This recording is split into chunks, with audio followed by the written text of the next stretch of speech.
early. Here we go. Question. Which quarterback, or who quarterbacked the 1990?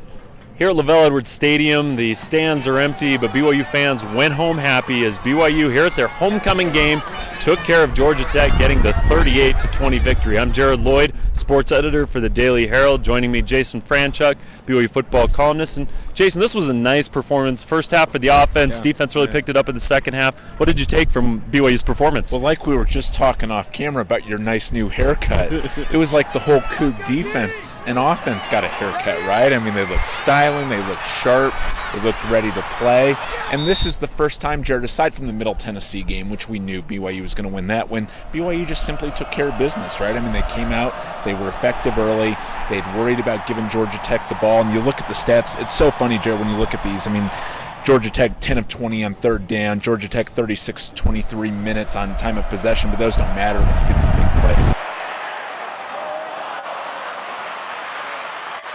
This was a very nice performance, and the BYU offense in the first half really did a nice job coming out, moving the ball up and down the field. Taysom Hill hit his first 8 passes, able to get in. One of the great catches you'll see. BYU's first touchdown, Taysom Hill threw a long ball to Cody Hoffman, and he was able to haul it in while being dragged down, horse-collared from behind, and that really kind of set the tone. Against an option offense, it always seems like it's important to be in front, and BYU was either tied or in front the entire game, never fell behind. I really thought that was key as far as the offense being successful in that first half. Yeah, and I think one thing we keep hearing about, Jared, you listen to Taysom Hill, he is constantly right now complimenting the play calling, but I think this is a two-way street right now. I think this is Robert and I calling a good game, but I think this is the course of Monday, Tuesday, Wednesday, Thursday, those two, the offensive coordinator and his sophomore quarterback, being a lot more compatible. The toughest thing, I think, Jared, probably for any of them or the BYU fan base, is to not have regrets about a couple of those games getting away, because this looks like a different BYU team right now. Yeah, they're definitely playing better football right now. Now, even with all of that,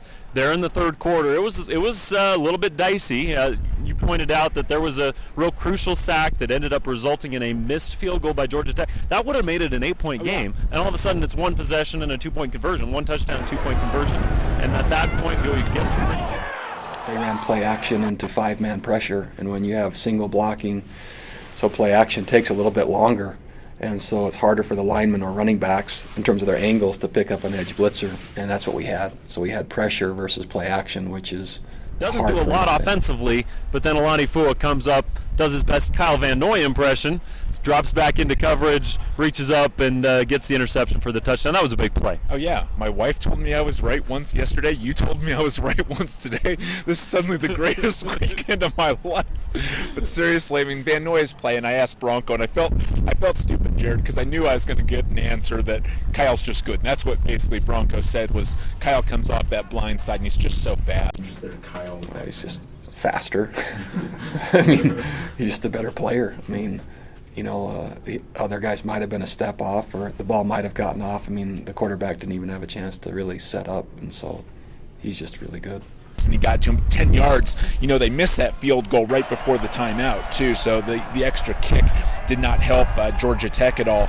But this fan base right now, I was still surprised, Jared. I told you this before the game, that there were empty seats up in the upper level. I understand this is a 2-loss team still and everything, and they're not ranked, but Kyle Van Noy doesn't come around very often. This isn't just a BYU thing. There's only a couple home games left, right? I mean, this guy is an unbelievable force. And when you talk about a team scoring defensively at BYU 3 consecutive games, a safety, a pick 6 by Van Noy against Utah State, and now Alani Fua, this is a pretty special group. And to have Spencer Hadley back, I think, made it even more special for these guys. So BYU takes care of business, gets the win, very solid performance across the board, able to get the 38-20 victory. Now they head to Houston. A lot of excitement, a lot of possibilities, but next at Houston, a week from today on next Saturday, as the Cougars take on the Cougars.